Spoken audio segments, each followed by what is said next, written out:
안녕하세요. 나라TV의 나라입니다. 오늘의 주인공은 북한의 엘리트 코스를 밟고 김정은을 바로 옆에서 보필했었던 경험이 있는 여성분을 모시게 되었는데요.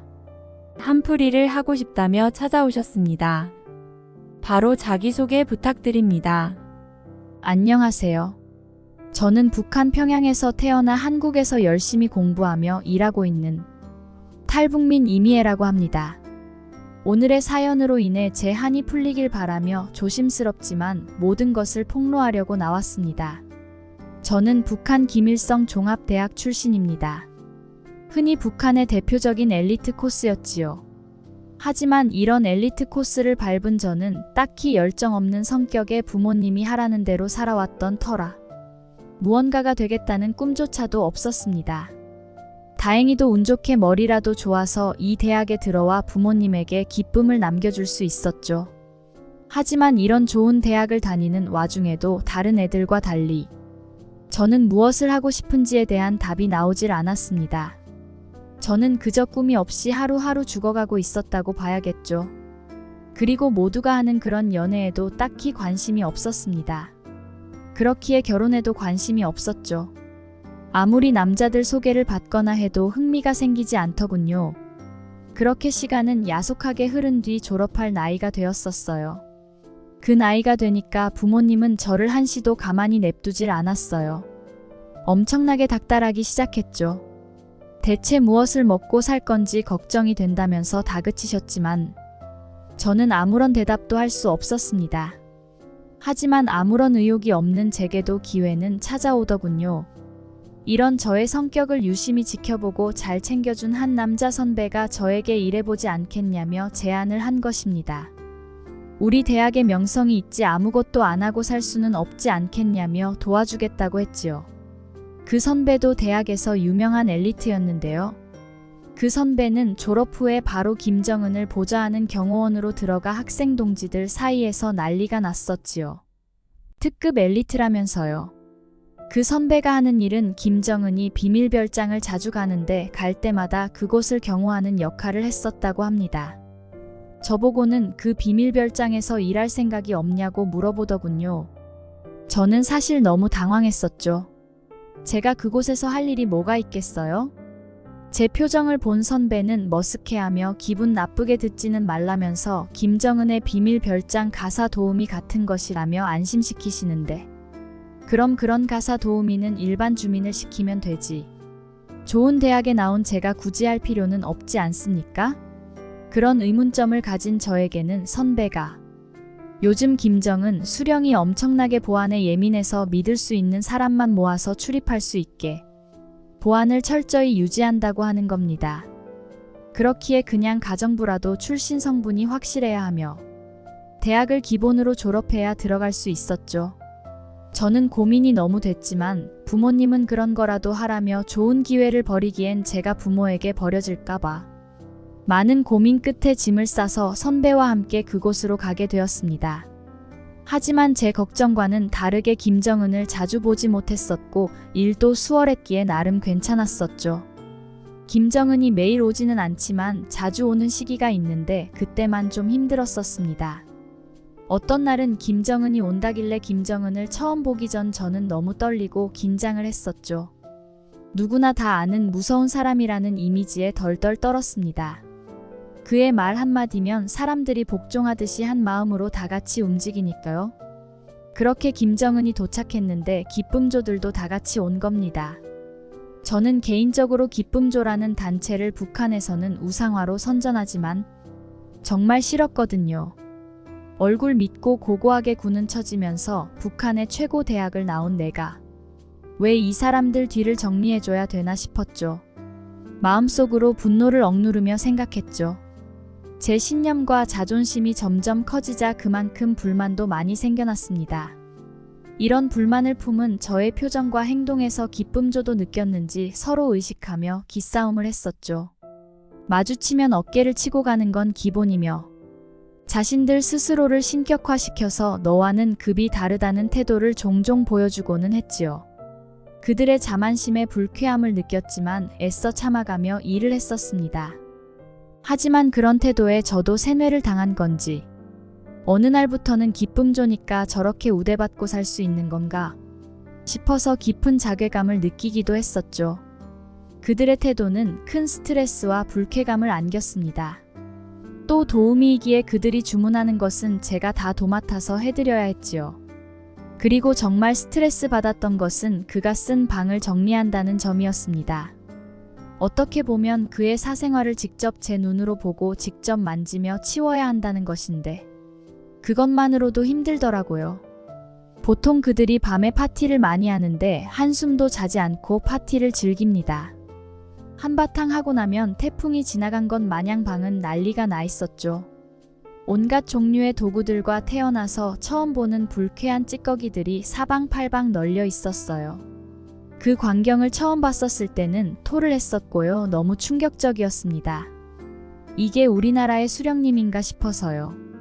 한국으로 치면 중국인들이 호텔에 와서 난장판을 치고 간 느낌이랄까요? 정말 어디서부터 치워야 할지 힘들더군요. 대학에서 배웠던 교육 내용과는 너무 다른 김정은이었기에 매일같이 혼란 속에 빠져 헤어나올 수 없었습니다. 도구를 사용하며 이상한 도구들 사이로 지나가며 하나하나 치우고 닦아내며 그의 특징을 알아챌 수 있었습니다. 그가 사용하는 물건이나 습관에 대해서 말이죠. 직접 그 광경을 봤다고 생각해보세요. 나라에서는 최고의 수령님 영웅님이라고 칭하는데 그리고 한평생 그렇게 배워왔는데 실상은 너무 난잡하고 더러우니 너무 혼란스럽고 충격이었죠. 생각보다 김정은은 훨씬 복잡하고 이해하기 어려운 사람이었던 것이었죠. 방을 모두 치운 후 저는 다시 한번 생각했었죠. 그는 도대체 어떤 사람일까? 다른 사람들도 이런 모습을 알고 있을까? 그가 하는 행동들은 도대체 무슨 의미를 담고 있는 것일까? 이러한 생각들에 머리가 빙빙 돌며 미치는 줄 알았습니다. 그는 정말 무서운 사람이기도 하지만 한 나라의 지도자로서의 책임을 가진 사람이잖아요. 그런 은밀한 사생활을 보면 누구라도 혼란스러울 것입니다. 차라리 몰랐더라면 더 좋았겠지만요. 그렇게 자주 오던 날은 매일같이 그의 방을 치웠어야 했으며 그의 복잡한 인격을 끊임없이 마주하는 거나 다름이 없었죠. 그렇게 매일같이 치우니 그의 비밀들을 속속히 알 수밖에 없었죠. 김정은이 방문하는 날에는 늘 긴장 속에 억눌려서 매번 체하고 속이 안 좋았습니다. 그만큼 긴장이 된 거죠. 김정은이 올 때는 아무리 사소한 일이라도 조금이라도 실수하면 안 될 것 같은 압박감이 있어서 늘 조심스러웠습니다. 그러나 제가 깨달은 한 가지는 김정은에게도 다른 사람들과 같이 그도 사람이기에 같은 고민과 불안함이 있다는 거죠. 즉, 감정이 있다는 겁니다. 그 중에 가장 두드러진 것은 그의 크기에 대한 자존감이 매우 낮아 보였죠. 방을 치우다 보면 엄청나고 이상한 큰 도구들이 방 이곳 저곳 놓여 있는 것을 보게 되는데요.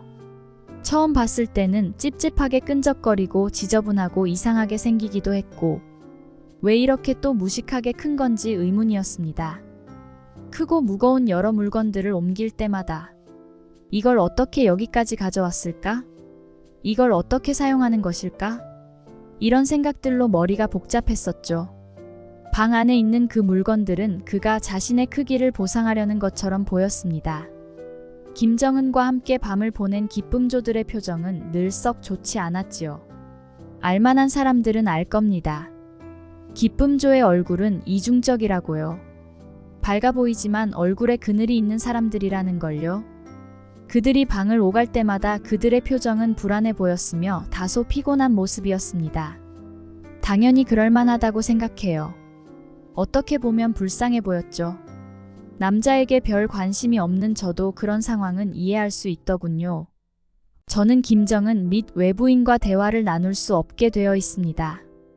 그들 역시 기밀 유지를 지켜야 하며 외부인과의 접촉은 최소화해야 한다는 것을 철저히 교육을 받았기 때문입니다.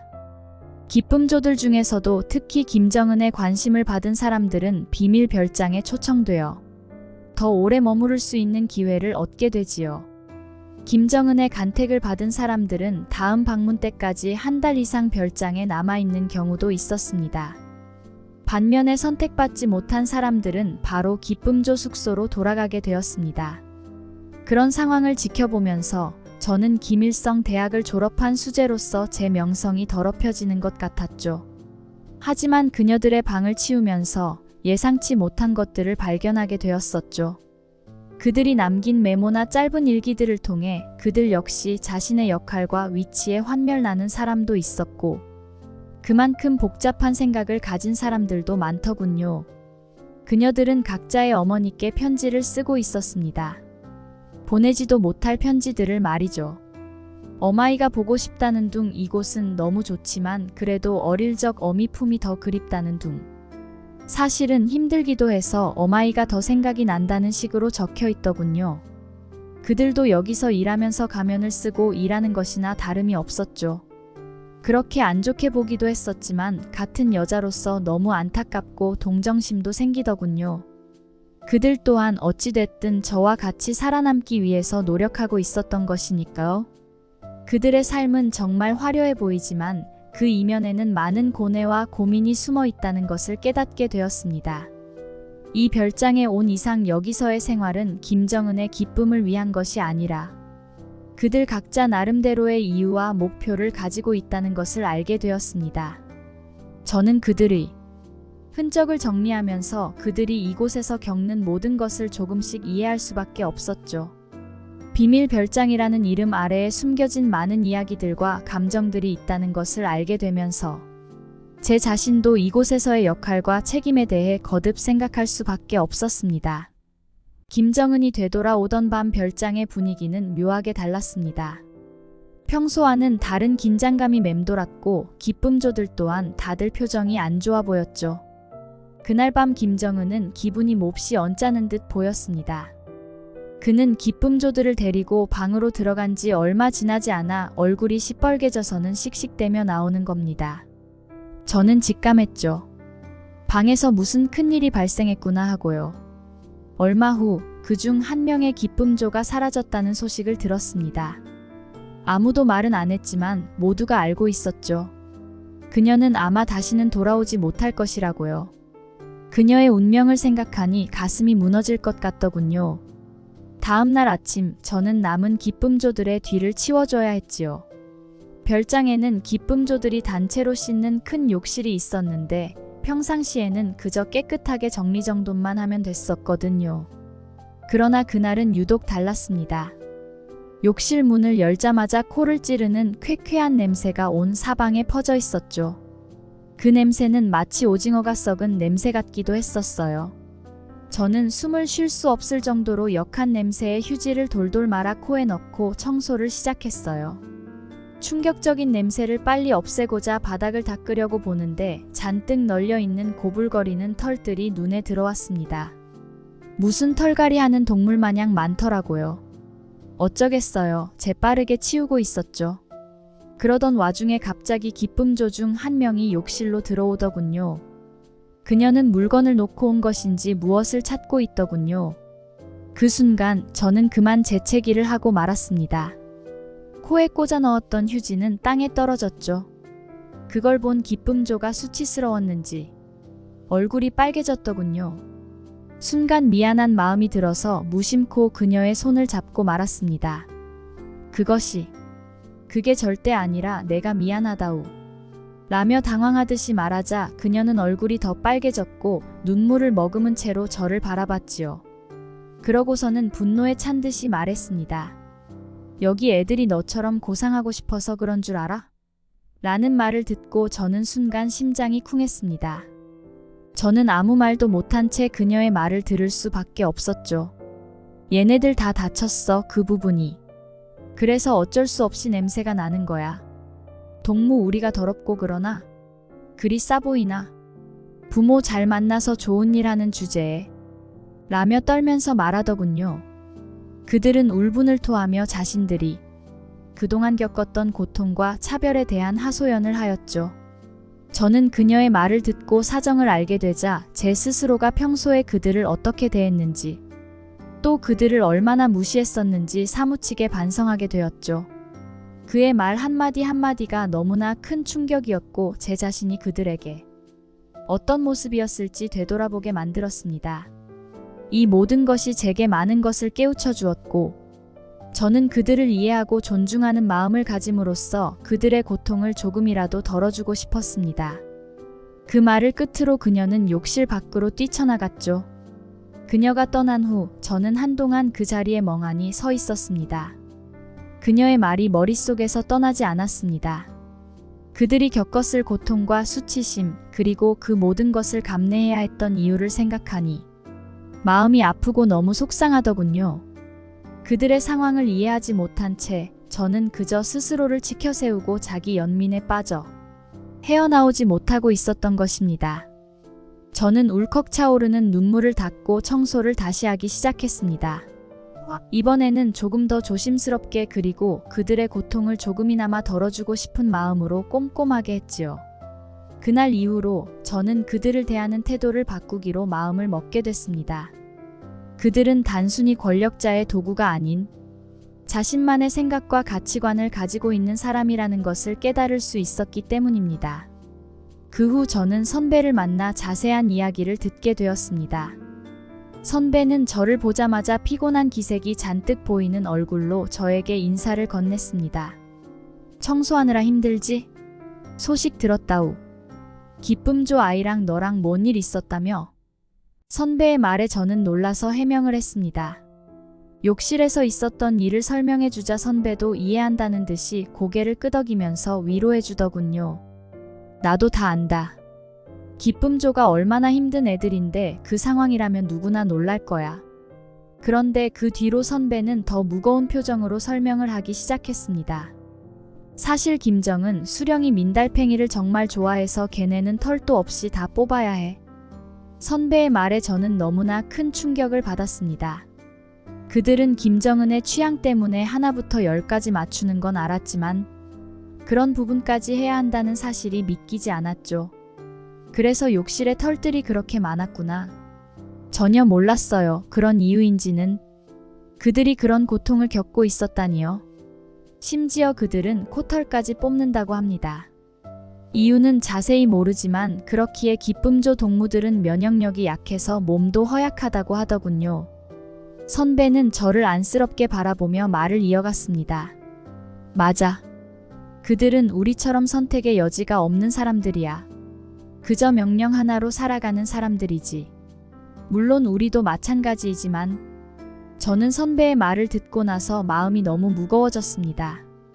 그들은 그저 김정은의 무언가를 충족시키기 위해 자신의 몸을 희생해야 했던 것입니다. 이 모든 것이 그들에게는 커다란 고통이었을 텐데 그들은 그저 아무렇지 않은 척 연기를 하고 있었던 것이지요. 저는 그들이 그런 고통을 받고 있을 줄은 전혀 몰랐어요. 그냥 그런 걸 원해서 하는 사람들이라고 생각만 했었지요. 선배는 제 어깨를 두드리며 말했습니다. 이제라도 헤아려주고 이해했으면 된 거야. 그들도 사람이기에 감정이 있고 각자 사연이 있는 사람들이지. 그 후로 저는 기쁨조들을 대하는 태도를 바꾸기로 결심했습니다. 그들의 고통과 아픔을 이해하고 그들이 조금이라도 더 편안하게 지낼 수 있도록 돕고 싶었습니다. 그들은 그저 권력자의 욕망을 채워주기 위해 존재하는 도구들이 절대 아니니까요.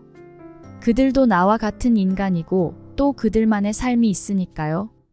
또 저보다도 어린 친구들이 있고 제 또래가 대부분이었거든요. 그래서 더욱 안타깝더라고요. 저는 별장에서 청소할 때마다 그들이 겪었을 아픔을 생각하며 조금 더 조심스럽게 행동했습니다.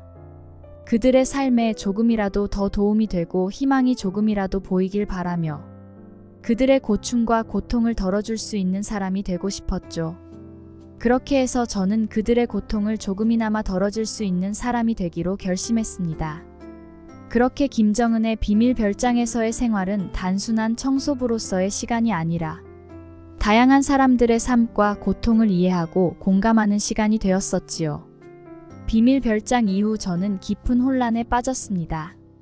김일성 대학을 나와서 자부심을 가지고 살아왔지만 비밀 별장에서의 경험은 제가 알던 세계를 뒤흔들어 놓았습니다. 저는 그곳에서의 기억과 현실 사이에서 방황했습니다. 기쁨조들의 삶을 지켜보며 그들의 처지에 공감하고 이해하게 되었고 그러면서도 제 자신의 삶이 어디로 향하고 있는지 알 수 없었습니다. 그 와중에 부모님은 저에게 결혼을 강요했습니다. 부모님은 제가 좋은 배우자를 만나서 안정된 삶을 살기를 바라셨지만 저는 부모님께서 말씀하시는 미래가 마치 감옥처럼 느껴졌습니다. 부모님의 기대와 현실 사이에서 갈등하는 동안 제 마음속에선 끊임없이 탈북에 대한 생각이 떠올랐습니다. 도저히 이 나라는 희망이 안 보인다는 것을 깨달은 어느 날 밤 저는 결심하게 되었습니다. 이대로는 안 되겠다 싶어서 자유로운 삶을 찾아 탈북을 결심하게 되었지요. 그 길이 위험하다는 것을 알고 있었지만 더 이상 두려워할 수만은 없었습니다. 여기서 사는 것이 제일 위험하다고 생각이 들었지요. 저는 마음을 다 잡고 조용히 집을 떠날 수 있었습니다. 탈북 이후 저는 새로운 삶을 시작했습니다. 처음에는 낯선 땅에서 적응하기가 힘들었지만 스스로 길을 찾아 나갔습니다. 제가 배운 지식과 경험을 바탕으로 새로운 일에 도전했습니다. 처음에는 사소한 일부터 시작했지만 시간이 지날수록 조금씩 더 큰 목표를 향해 나아갈 수 있었습니다. 이제 저는 제 자신의 길을 찾았습니다. 물론 힘들고 어려운 순간들도 많았지만 저는 그 모든 과정을 통해 성장할 수 있었습니다. 비밀 별장에서의 경험은 저에게 큰 깨달음을 주었습니다. 그 경험이 없었다면 아마 아직도 세상에 대해 무지한 채로 살았을 것입니다. 지금은 제가 그토록 바랬던 자유로운 삶을 살고 있으며 스스로에게 다시 태어나도 부끄럽지 않은 선택을 했다고 믿고 있습니다. 탈북 후 저는 스스로 하고 싶은 일을 찾아 삶의 동력을 얻었습니다. 새로운 남자를 만나 사랑에 빠지고 결혼까지 하게 되었으며 이제는 눈에 넣어도 안 아플 딸아이를 가지게 되었지요. 한국 남자를 보니 제가 남자가 관심이 없다는 것은 사실 아니었구나를 깨닫게 되었죠. 제 인생은 행복하고 평온하게 흘러가고 있지만 가끔 종종 아직까지도 기쁨조들의 생각이 나기도 합니다. 과거의 나를 반성하고 있으며 그들 또한 행복한 인생을 보내기를 빌고 있죠. 저는 이제야 깨닫습니다. 그들이 겪었던 고통과 그들에게 가했던 나의 태도는 기만적이었으므로 저에게는 탈북이라는 선택지가 있었지만 그 선택지를 가지기까지 얼마나 많은 고통이 수반되었을지 이해하게 되었습니다. 그들의 고통을 진심으로 이해하지 못했던 제가 너무나도 부끄럽습니다. 작게나마 매일 기도를 하면서 그녀들이 안전하길 그녀들이 이제는 그의 소나귀에서 벗어났길 바라봅니다. 그들의 고통과 희생이 단순히 잊혀지지 않기를 바라는 마음에서입니다. 그들이 겪었던 모든 것이 제 삶의 중요한 부분이 되었고 그들을 기억하며 제 삶의 가치를 되새기고 있습니다. 그들을 위해 기도하며 제 삶이 그들의 희생이 헛되지 않도록 노력하고 있습니다. 그들의 울분과 고통을 들으면서 북한이 달라져야 한다는 강렬한 확신이 들었습니다. 이제는 단순히 제 개인적인 문제를 넘어서 북한 사회 전체가 변해야 한다고 느꼈습니다. 많이 도태된 북한은 아직 발전할 것이 너무나도 많습니다. 북한이 달라져야 한다고 생각합니다. 저는 늘 생각하며 기쁨조들의 아픔과 그들이 겪었던 불평등을 또 북한 사람들의 한을 직접 목격한 경험이 저에게 큰 깨달음을 주었습니다. 그들의 말들은 단순한 불평이 아닌 체제와 시스템이 바뀌어야 한다는 절박한 호소였습니다. 저는 이제 북한 사회가 공정하고 인권이 존중받는 곳으로 변화해야 한다고 강력히 생각합니다. 사람들이 더 이상 자신의 출신 성분이나 지위에 따라 처벌받지 않아야 하며 모든 이들이 인간으로서의 존중을 받아야 합니다. 저는 이런 변화를 이루기 위해 노력할 것을 다짐했습니다. 네, 희애님의 가슴 아픈 사연 들려주셔서 감사합니다.